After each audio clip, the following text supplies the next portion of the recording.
Pak Prabowo, saya punya program internet gratis untuk sekolahan, untuk UMKM. Tapi ada yang menarik Pak, di Pontianak pada tanggal 20 Januari Bapak menyampaikan bahwa orang yang menginginkan internet gratis itu, maaf ini Pak, otaknya lambat. Padahal biasanya mereka otaknya cemerlang gitu. Di sisi lain ketika Bapak menyampaikan itu, cawapres Bapak bicara IoT, hilirisasi digital, dan banyak program yang sebenarnya berbau digital. Padahal Pak, dengan internet gratis dan coveragenya bagus, ini bisa mengatasi kesenjangan. Data pendidikan, kesehatan, kemiskinan, hampir semuanya ada. Nah, ini dari BPS juga sudah menyampaikan Pak, bahwa kondisi ketimpangan digital ini sangat tinggi di tempat kita. Pertanyaan saya kepada Pak Prabowo, setuju tidak Bapak untuk memperbaiki ketimpangan digital ini dan bagaimana caranya? Waktunya habis Bapak. Kami persilakan, sebentar Bapak, kami persilakan kepada calon presiden nomor urut 2 Bapak Prabowo Subianto untuk jawab pertanyaan dari Bapak Ganjar Pranowo. Durasinya 2 menit dimulai saat Bapak berbicara. Tidak lengkap yang Bapak dengar ucapan saya. Yang saya katakan adalah yang mana yang lebih penting, internet gratis atau makan gratis untuk orang yang sedang susah, untuk orang miskin, untuk orang kalangan bawah. Itu yang saya maksud.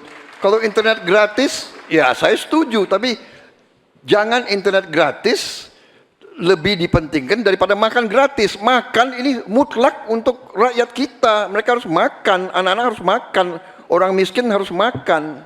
Itu maksud saya. Kalau internet gratis bagus untuk ketimpangan digital dan sebagainya. Saya sependapat, mungkin ada yang lapor ke Bapak kurang lengkap, saya kira itu mungkin ya. Tapi saya tidak bermaksud bahwa internet gratis itu tidak penting, tidak. Kalau dibandingkan dengan makan gratis. Makan gratis bagi saya strategik mengatasi banyak masalah. Saya kira itu jawaban saya. Terima kasih. Masih ada waktu Bapak? Saya kira saya sudah jawab. Baik. Ya. Selanjutnya kami persilakan, mohon tenang hadirin sekalian, kami persilakan kepada calon presiden nomor urut 3 Bapak Ganjar Pranowo untuk menanggapi. Inilah hebatnya kalau coverage internetnya bagus Pak.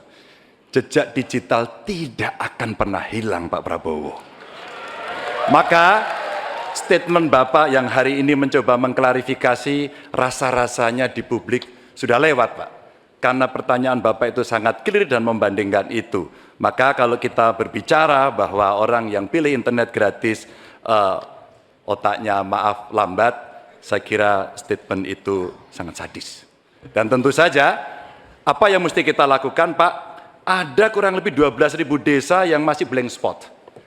Padahal kita ingin mendigitalisasi banyak hal untuk memberikan fasilitas, ya pendidikan, ya kesehatan, ya. Dan 2 kementerian ini yang kita siapkan hari ini untuk jadi contoh. Kenapa? Karena relatif datanya lengkap. Kalau kemudian kita ingin membuat negara ini maju jauh lebih cepat. Terima kasih. Kami persilakan kepada Capres nomor urut 2 Bapak Prabowo untuk menanggapi jawaban dari Bapak Ganjar Pranowo. Waktu Bapak 1 menit dimulai saat berbicara. Maaf Pak Ganjar, saya tegaskan kembali. Dalam konteks internet gratis, kalau dibandingkan dengan makan gratis, mana yang lebih diprioritaskan? Maksud saya adalah makan gratis diprioritaskan. Bukan berarti internet gratis tidak penting. Sama sekali tidak. Saya apabila jadi presiden, saya akan bawa internet gratis ke seluruh desa di seluruh Indonesia. Jelas itu. Tapi makan gratis untuk anak-anak Indonesia dan ibu-ibu hamil itu strategik, itu utama bagi saya. Terima kasih. Masih ada waktu Bapak, ingin dimanfaatkan? Cukup? Cukup.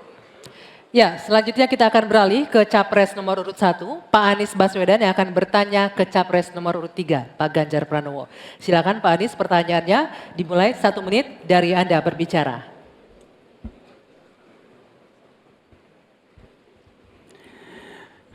Pak Ganjar, ini pertanyaan saya terkait UKT yang mahal itu. Kampus memang seharusnya merdeka dan memerdekakan. Dan kampus merdeka itu baik, tapi bukan berarti merdeka untuk menaikkan ongkos. Bukan berarti menggunakan segala cara untuk bisa mendapatkan dana dari mahasiswanya. Nah, belakangan kita mendengar fenomena ini. Bahkan ada yang kesulitan membayar UKT sampai harus malah dianjurkan untuk menyelesaikan lewat pinjol. Nah, bagaimana pendapat dan pandangan Pak Ganjar melihat problem pendidikan tinggi di Indonesia ini? Silakan Pak Ganjar. Ya, silakan waktunya 2 menit Pak Ganjar untuk menjawab. Terima kasih Pak Anies. Yang pertama, hentikan liberalisasi pendidikan. Hentikan hari ini. Berikanlah kepada para mahasiswa kita proporsi yang benar. Kenapa Ganjar Mahfud punya program 1 keluarga miskin, 1 sarjana, agar mereka tidak direpotkan pada persoalan ini. Dan Pak Anies tadi betul, ikhtiar para mahasiswa hari ini agar dia tetap bisa sekolah adalah ngutang. Dan pinjol ternyata menjadi problem, dan saya sepakat, kami diskusi beberapa waktu lalu dengan para mahasiswa di Jogja, ini menjadi cerita utama. Pak Ganjar, apa kemudian yang bisa kita dapatkan ketika kemudian kita harus memacu diri agar nasib kami jauh lebih baik? Karena kami tidak bisa mendapatkan akses yang mudah di situ. Saya ingin mengangkat kembali sebenarnya. Dulu, era senior-senior saya, senior-senior kita saya kira, termasuk kakak saya sendiri, dia punya KMI kalau tidak salah waktu itu, Kredit Mahasiswa Indonesia. Dan kalau tidak salah kakak saya sampai hari ini ijazahnya tidak pernah diambil juga. Karena itu dia lulus menggunakan kredit yang sangat murah, diberikan skim oleh pemerintah, dan modelnya seperti Yarnen, bayarnya setelah panen. Panennya apa? Ketika dia sudah lulus. Maka liberalisasi yang mesti dihentikan ini menurut saya mesti juga diimbangi dengan proporsionalitas kepada mana yang mampu dan mana yang kurang mampu. Yang kurang mampu mesti mendapatkan intervensi dari pemerintah, dan tentu saja apa yang mesti dikerjakan oleh perguruan tinggi pun dia harus bisa menunjukkan bahwa UKT ini dengan klaster-klaster pembiayaan seperti ini diperuntukkan untuk kalangan yang memang sesuai dengan strata mereka. Begitu. Cukup? Baik. Saya berikan kesempatan berikutnya untuk Pak Anies menanggapi jawaban dari Capres nomor 3. 1 menit, silakan dimulai dari Anda bicara. Ya, terima kasih. Bagus Pak Ganjar. Kami teruskan. Jadi kami melihat pendidikan tinggi sebagai supplier pembentukan kelas menengah Indonesia. Negara harus menempatkan pendidikan tinggi itu sebagai eskalator sosial ekonomi. Jadi kalau cara pandangnya begitu, maka biaya pendidikan tinggi ada 2 penyedianya. 1 orang tua, 1 negara. Nah, unsur negara harus lebih besar. Negara ambil alih biaya itu, bukan justru malah dibebankan ke universitas. Supaya apa? Dosen, pimpinan universitas bekerja pada pendidikannya, pengajarannya, penelitiannya, pengabdian masyarakat. Biayanya negara yang masuk. Ini sebagai investasi. Nanti negara itu dapatnya pendapatan dari mana? Ketika mereka menjadi kelas menengah, mereka bekerja, mereka memberikan pajak bagi negara, tapi bukan pendapatan ketika mereka sedang sekolah. Jadi negara menciptakan universitas sebagai eskalator sosial ekonomi. Itu kira-kira juga dilakukan. Baik, kami berikan kesempatan terakhir untuk Capres nomor 3 memberikan tanggapan dari respon Pak Anies. Silakan Pak Ganjar, 1 menit dari Anda berbicara. Kalau kita ingin membangun dan basisnya adalah sumber daya manusia, saya kira tidak boleh diingkari bahwa betul pendidikan adalah investasi. Jangan dihitung-hitung sebagai sebuah kos. Maka kalau kemudian saya mau berbagi pengalaman di Jawa Tengah, kenapa saya cari keluarga miskin agar anaknya bisa sekolah langsung kerja. Kami mulai dari SMK karena alhamdulillah kami mampu untuk mengcover itu. Ada SMK Jateng, mereka sekolah 3 tahun dan lulus. Kami ingin tingkatkan ini. Kemana? Ke perguruan tinggi. Agar mereka kemudian bisa jauh lebih baik lagi. Dengan cara itu, ruang-ruang publik kehadiran negara, khususnya dalam bidang pendidikan inilah yang bisa kita berikan kepada mereka. Hari ini yang kita tuju adalah bagaimana kebijakan ini berpihak kepada yang lemah. Apakah itu si miskin, apakah itu kelompok perempuan, apakah itu penyandang disabilitas. Sehingga mereka bisa mendapatkan akses pendidikan tinggi dengan murah. Baik, silakan selanjutnya. Selanjutnya hadirin sekalian, calon presiden nomor urut 2 Bapak Prabowo Subianto, kami persilakan untuk bertanya kepada calon presiden nomor urut 1 Bapak Anies Baswedan. Waktu Bapak 1 menit dimulai saat Bapak berbicara. Pak Anies, kita mengerti tadi bahwa angka kematian atau usia hidup Indonesia termasuk cukup memprihatinkan, dan ini masalahnya adalah karena kekurangan dokter.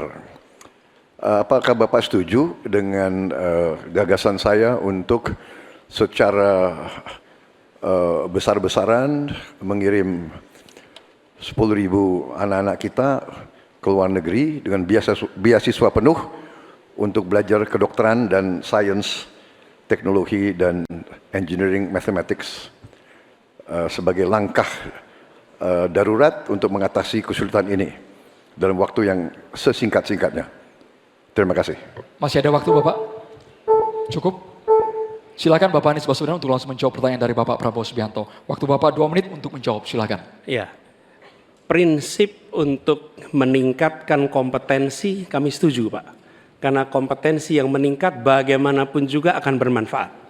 Nah, isunya adalah kita harus melihat apa yang menjadi urgen hari ini. Dan di situ harus berbicara dengan siapa? Berbicara dengan stakeholder. Negara punya kewenangan, tapi sekali lagi pengetahuan dan situasi di lapangan kita harus berbicara dengan stakeholder. Siapa itu?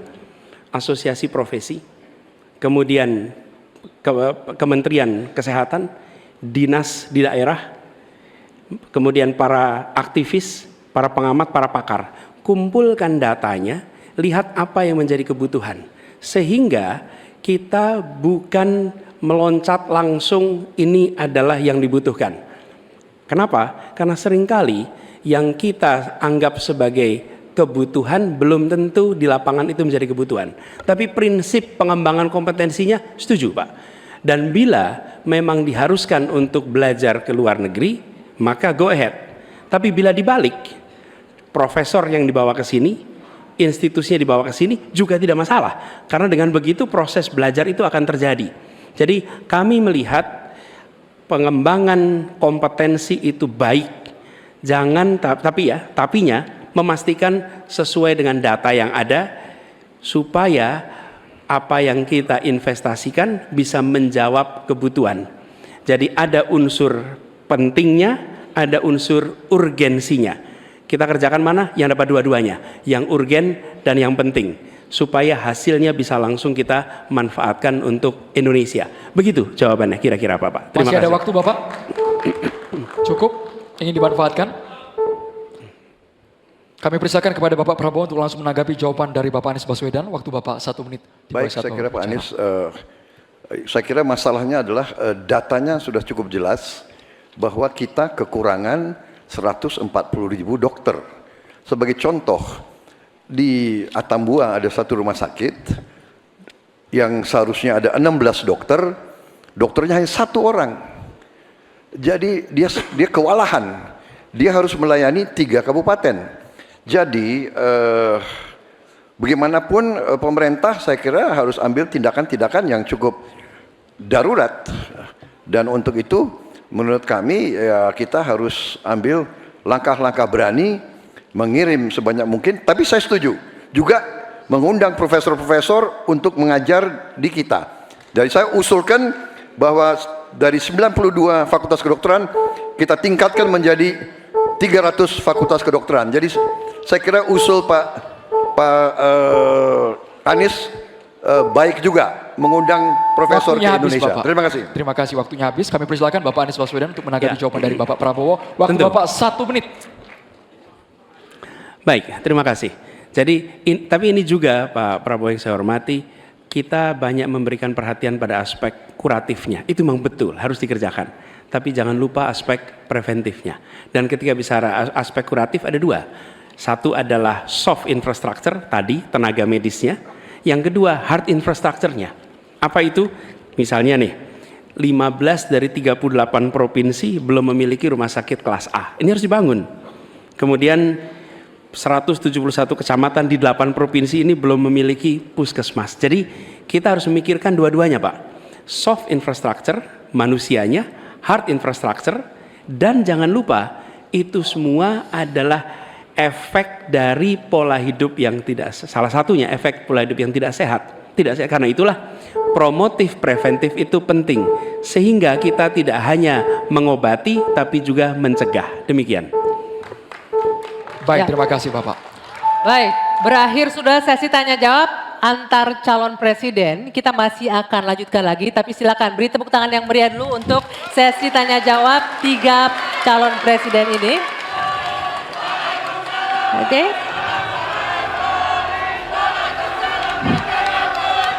Ya, baik. Bapak, Ibu, dan juga hadirin, sudah ada 3 fase yang kita lewati. Mulai dari menyampaikan visi, misi, dan program kerja, kemudian menjawab pertanyaan dari panelis dan berinteraksi satu sama lain. Masih ada 1 sesi lagi, kita akan mendengarkan bersama pernyataan penutup Ya, dari tapi masing-masing calon itu presiden, nanti. Bu Jandia, ya. Betul, tahan dulu, kami akan kembali di debat kelima calon presiden pemilu tahun 2024.